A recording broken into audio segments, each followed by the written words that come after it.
Okay, let's try. Okay. This is the new news with Q. Hey everyone, welcome to our very first episode of the new news. I'm Q, GREENPARK's global social media lead, and I'm here to bring you all the latest updates from the digital world. This is the new news with Q. So, just a little introduction about myself. I've been with Green Park for almost 3 years now, and I'll be celebrating my third year anniversary this month.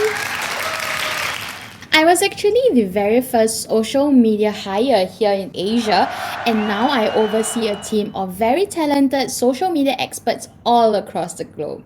I started my social media journey back in 2009 where I delved into the world of blogging, starting Singapore's first ever plus size blog. Back then, the notion of body positivity or loving yourself, or really about how beauty can come in all shapes and sizes, was pretty unheard of on the internet. And I pioneered those conversations online, building relationships with readers who were struggling to actually love their own bodies and themselves. Through the journey, I decided to take this social media thing to the next level, helping brands find their voice on social, bringing their stories to life on social media. I remember having a very tough conversation with my parents about the career choice that I wanted to make, because they were very skeptical. They weren't sure whether this would be the right path for me. I was really strong and upfront about it. And today, after more than a decade, I can gladly say that I've proven them wrong. And I'm so glad I made this decision because, fun fact, I chose this career over becoming a Malay language teacher. So I'm so glad I made this choice because right now I'm working alongside a team of very talented and hardworking individuals. And it has been a very fulfilling journey for me. Although, in a sense, to be very honest, the essence of my work still involves me molding new talents, training them up. It's just that I'm not a teacher, right? But yeah, so that's a bit about me, and let's get started into today's episode of the new news. This is the new news with Q. First up, let's start with good news. So, I'm happy to share that we have been shortlisted as a finalist in the hashtag Asia Awards by Marketing Interactive.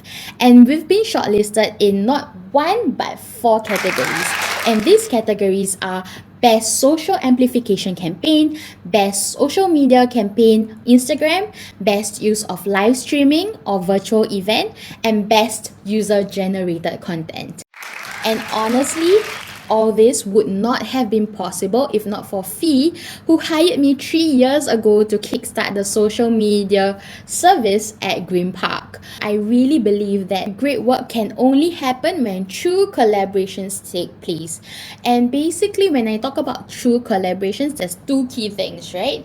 The collaboration between a brand and also us. For me, when it comes to working with a brand, it's very important for them to see us as true partners, for us to work in the same direction, for them to be able to see that we are on their side. And for me, I don't want clients to see us as their agency. We are not your typical agency, and we are not just another agency.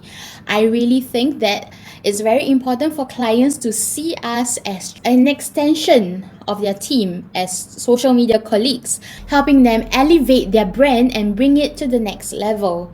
Another key collaboration that is truly crucial for great work to happen is internally within the team itself.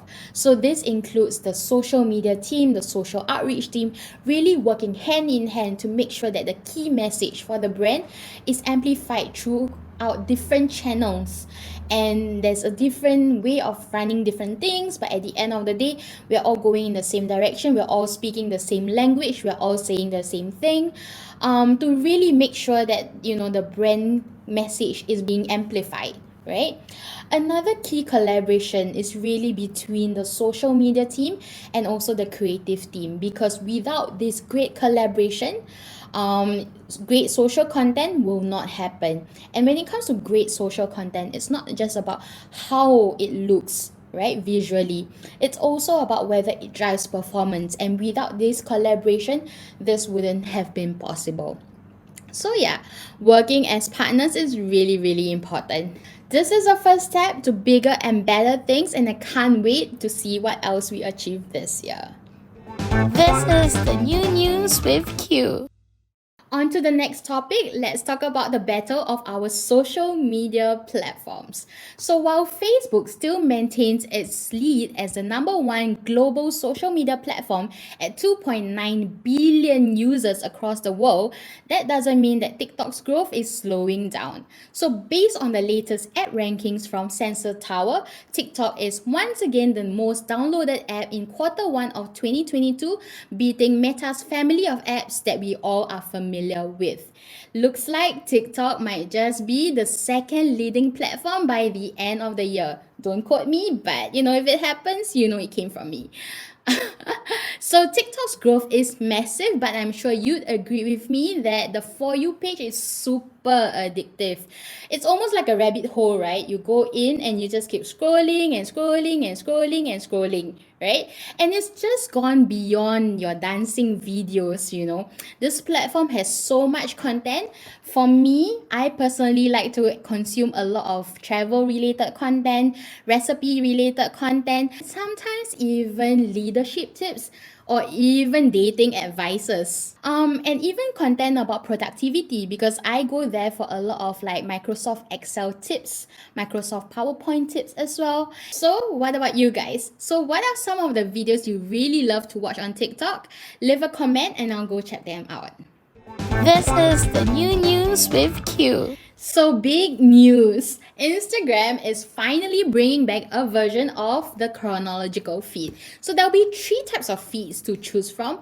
Home is what you've been seeing over the last few years, where the Instagram algorithm curates your feed based on the popularity of the post, your interests, and your interactivity levels with the account itself. So, example, if you're like me and you love watching recipe content, recipe videos, that's probably what you will see at the top of your feed. The other option is following. So for following, you'll be able to see posts from the people you follow in a chronological order, which means based on the time that the content was actually posted.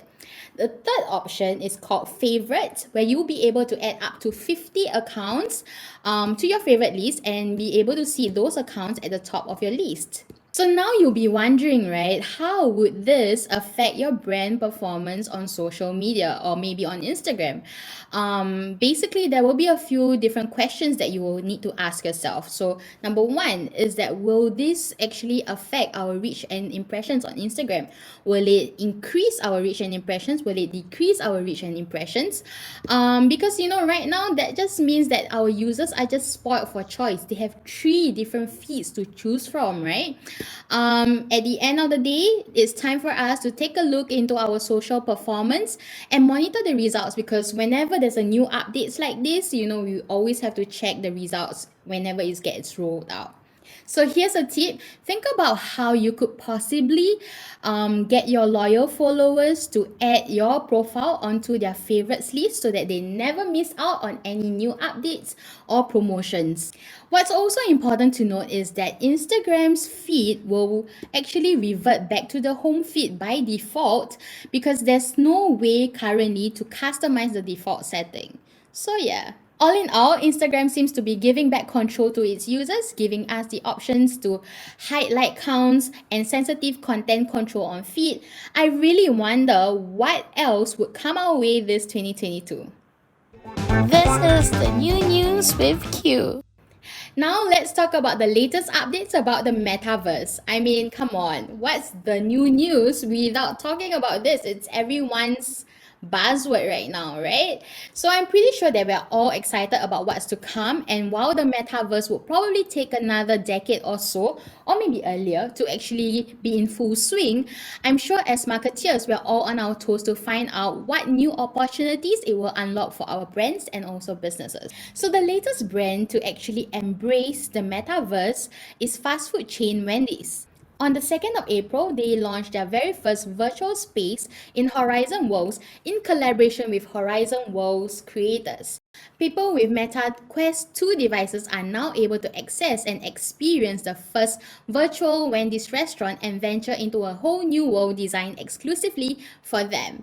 Visitors are able to walk behind the counter, interact with friends, embark on a fresh, new, mouth-watering adventure, immersing themselves in a totally brand new experience, allowing them to interact with the brand, the company, its food, and even each other. So within the Buck Biscuit Dome, fans are able to shoot hoops with a virtual baconator and get onto the court, cut it off the net after hitting the winning shot.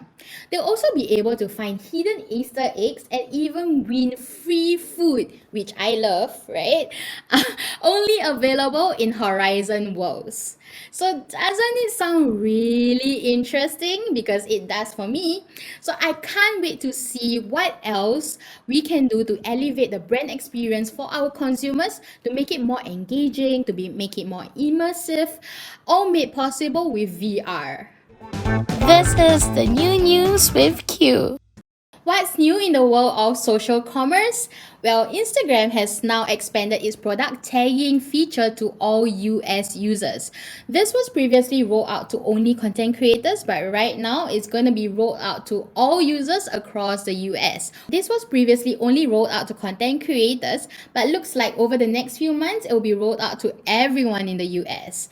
So users will now be able to tag products from businesses, making product discovery easier for everyone. In order for one to actually tag a product in their post, all they need to do is choose a photo or video that they want to use, add in the caption, press next, and then tag the brand first, and after that you'll be able to tag the product. In order for consumers to do this, the brand needs to have their Instagram shopping set up.